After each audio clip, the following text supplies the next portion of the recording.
Hello students, आज हम करते हैं उपभोग फलन और उपभोग प्रवृत्ति यानी कंजम्पशन फंक्शन। उपभोग फलन को ही प्रोफेसर किन्स ने उपभोग प्रवृत्ति कहा है, यानी प्रोपेंसिटी टू कंज्यूम। अब उपभोग फलन क्या है? हमने पीछे किन्स का आय व रोजगार सिद्धांत पढ़ा था। हमने पढ़ा था कि जो प्रभावपूर्ण मांग है वो राष्ट्रीय आय के बराबर होती है। राष्ट्रीय आय को ही प्रभावपूर्ण मांग कहा जाता है। उन्होंने कहा था कि प्रभावपूर्ण मांग को बढ़ाकर हम बेरोजगारी को दूर कर सकते हैं। तो हमने पढ़ा था कि जो प्रभावपूर्ण मांग होती है, इफेक्टिव डिमांड, वो होती है C प्लस आई, यानी C कंजम्पशन, I इन्वेस्टमेंट। तो कहने का मतलब जो उपभोग है वो प्रभावपूर्ण का एक महत्वपूर्ण निर्धारक घटक है। अब उपभोग का यानी यहाँ हमने एक समीकरण पढ़ा था y = C प्लस आई।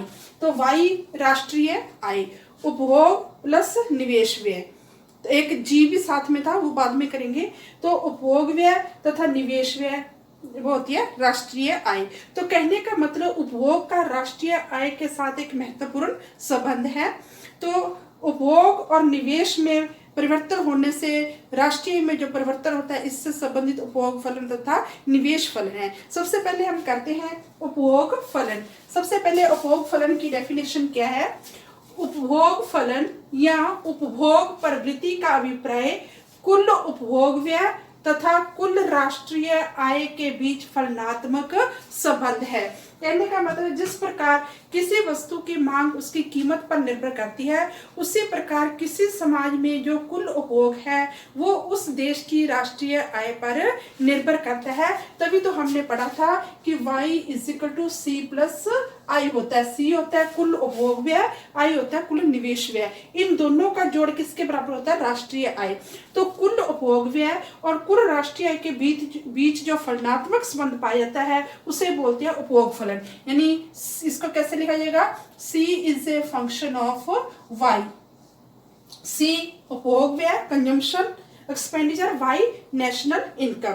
तो हमने ये भी पढ़ा था स्टूडेंट कि अब हम इसको तालिका की सहायता से समझते हैं। एक बात मैं आपको बता दूं कि y = C प्लस आई। किन्स ने कहा था कि जो राष्ट्रीय होती है वो कुल उपभोग व्यय तथा कुल निवेश व्यय के बराबर होती है।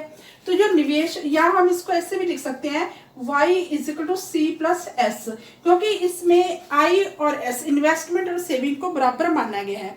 किन्स ने माना था कि आय का कुछ हिस्सा व्यक्ति उपभोग कर लेते हैं, बाकी हिस्सा बचा लेते हैं और जो हिस्सा बचता है उसको इन्वेस्टमेंट कर देते हैं। तो इसमें I बराबर जो होता है S होता है। अगर हम y में से C घटा देंगे तो वो S आ जाएगा, ये C इधर आ गया तो वो क्या आ गई? सेविंग। तो अब हम एक उपभोग फलन अनुसूची बनाते हैं जिसमें y, C और S दिया गया है। जैसे यहाँ पे ली हमने इनकम, राष्ट्रीय आय y, ठीक है, ये करोड़ रुपयों में है। दूसरी तरफ हम लेंगे कंजम्पशन, उपभोग, ये भी करोड़ रुपयों में C, करोड़ रुपए। फिर हम लेते हैं, अगर इनकम में से उपभोग घटा देंगे तो वो क्या आ जाएगा? सेविंग, यानी S, ये भी करोड़ रुपए में। ये मान लो इनकम हमारी है 0, फिर 100, फिर 200, फिर 300, फिर 400, फिर 500। इसमें उपभोग है मान लो 10, फिर 100, फिर इसके बाद 190, फिर 280, फिर 360 और फिर है 370 है यहाँ पे, 370, फिर 460। ठीक है। अब जब हमारी इनकम 0 थी तो व्यक्ति क्या करता है? 100 करोड़ रुपए का उपभोग करता है। वे कहाँ से करेगा? वो पिछली बचतों से करेगा, जब उधार लेके करेगा। तो इसका मतलब 0 में से 10 घटाए तो ये -10, सेविंग क्या होगी? माइनस में चलेगी। अब आय बढ़ गई 100, उपभोग भी हो गया 100, इनकम जितनी थी उतने उपभोग है, तो सेविंग होगी 0। फिर आय बढ़ी 200, लेकिन उपभोग उसकी तुलना में कम बढ़ा 190, 200 में से 190 घटाए 10, ये सेविंग होगी। फिर 300 में से 280 घटाए 20, फिर 400 में से 370 30, 500 में से 460 40। अब क्या है कि जैसे जैसे आय बढ़ती गई उपभोग भी बढ़ा, लेकिन उसकी तुलना में कम, यही कारण है कि हमारी सेविंग भी बढ़ती गई। अब इसको एक रेखा चित्र की सहायता से समझते हैं।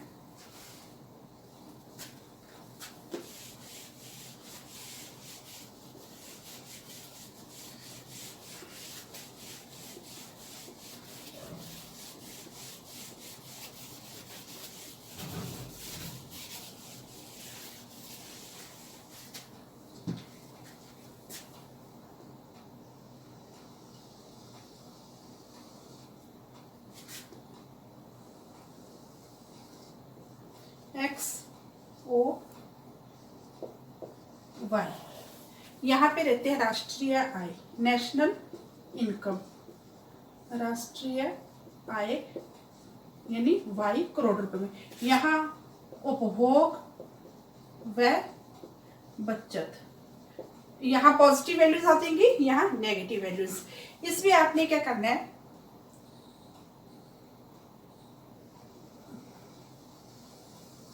ये सेविंग कर्व है, यहाँ पे ये बराबर होंगे, इसके समानांतरी आपने ये रेखा खींचनी है, ये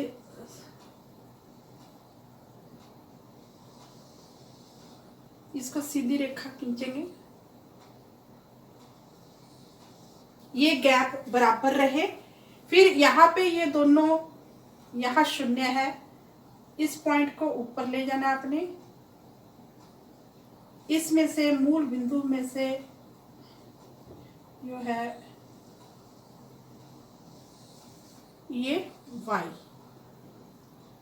ठीक है। अब ये देखो, ये मान लो P है, ये M है, ये CC वक्र है, ये इनकम रेखा है, ये सेविंग है। जब हमारी राष्ट्रीय आय 0 है तो हम OC का भोग करते हैं, इनकम 0 है, OC का भोग कर रहे हैं, तो इसका मतलब इसके बराबर हमारी सेविंग क्या होगी, माइनस में होगी।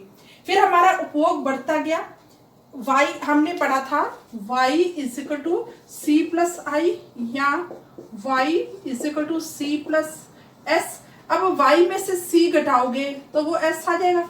ये देखो y और c का अंतर कम होता गया तो हमारी सेविंग भी कम होती गई। यहाँ पर y और c बराबर है तो हमारी सेविंग क्या होगी, 0। इसके बाद आय ज्यादा है, सेविंग कंजम्पशन कम है, तो हमारी सेविंग क्या होगी, पॉजिटिव। ये वाला गैप और ये वाला गैप जो है बराबर होना चाहिए, तभी आपका रेखा चित्र जो सही होगा। तो इसका मतलब ये थोड़ा सा मेरा फर्क आ रहा है इसमें। आपने, मैं आपको एक मानना हो तो 2 रेखाएं नीचे ले लेना आपने, 2 ये 45 डिग्री पर अगर ये रेखा होगी तो ये गैप अपने आप बराबर आएगा।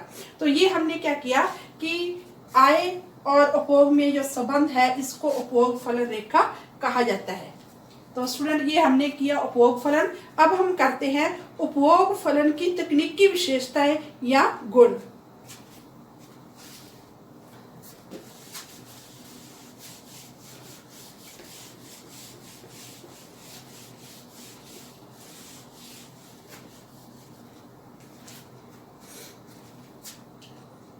उपभोग फलन की तकनीकी विशेषताएं या गुण, ये 2 हैं। पहला है औसत उपभोग प्रवृत्ति, इसको बोलते हैं average propensity to consume, APC। दूसरा है सीमांत उपभोग प्रवृत्ति, मार्जिनल प्रोपेंसिटी टू कंज्यूम। तो ये तकनीकी विशेषताएं दो हैं, एपीसी और एमपीसी। अब जो औसत उपभोग प्रवृत्ति है, औसत उपभोग प्रवृत्ति, ये किसके बराबर होती है? C बटा वाई, यानी या हम लिखेंगे कुल उपभोग व्यय, उपभोग व्यय बटे कुल राष्ट्रीय आय।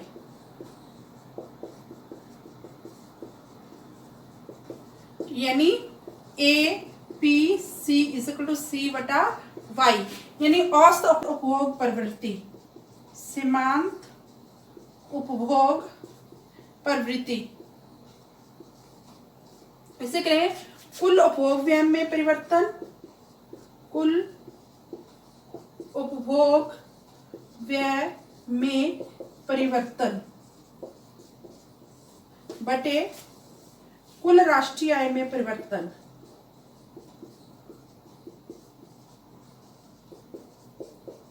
आय में परिवर्तन, यानी M P C is equal to क्या गया? डेल्टा सी बटे डेल्टा वाई। डेल्टा किसको बताता है? परिवर्तन को। तो उपभोग में परिवर्तन बटे कुल राष्ट्रीय आय में परिवर्तन। ये कुल उपभोग व्यय तथा कुल राष्ट्रीय आय का अनुपात है। ये कुल उपभोग व्यय में परिवर्तन और राष्ट्रीय आय में परिवर्तन का अनुपात है। इसको हम एक टेबल की सहायता से समझते हैं।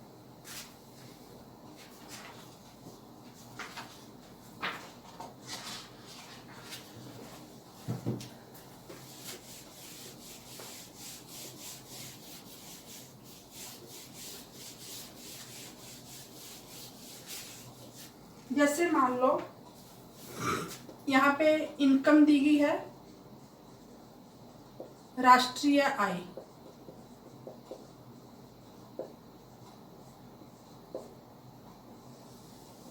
यहाँ कंजम्पशन यानी उपभोग व्यय, उपभोग व्यय, ये वाई हो गया, ये सी हो गया। तो यहाँ पे ए पी सी क्या होगी? सी बटा वाई, और एम पी सी क्या हो गया? डेल्टा सी बटे डेल्टा वाई। अब मान लो ये हो गया औसत उपभोग प्रवृत्ति, दूसरा हो गया सीमांत उपभोग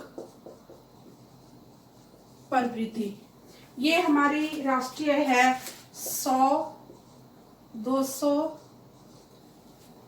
और फिर है 300। ठीक है।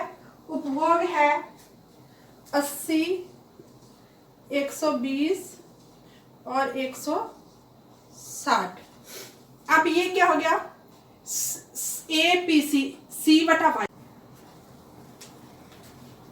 ये 160। अब है ए पी सी, ए पी सी कैसे है? सी बटा वाई। सी कितना है? 80 बटे 100, तो ये कितना आ गया? 0.8। फिर 120 बटा 200, ये कितना आ गया? 0.6। फिर 160 बटा 300, ये कितना आ गया? 0.53। अब M P C, delta C बटे डेल्टा वाई।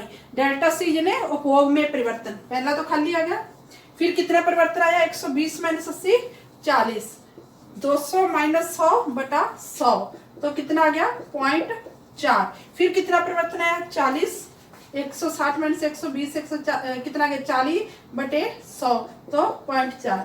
ये एपीसी घट रही है और एमपीसी कांस्टेंट है, लेकिन एपीसी घट रही है फिर भी एमपीसी से ज्यादा है। तो स्टूडेंट, ये हमने की उपभोग फलन की तकनीकी विशेषताएं। नेक्स्ट लेक्चर में हम करेंगे कि उपभोग फलन कितने प्रकार के होते हैं। Thanks students.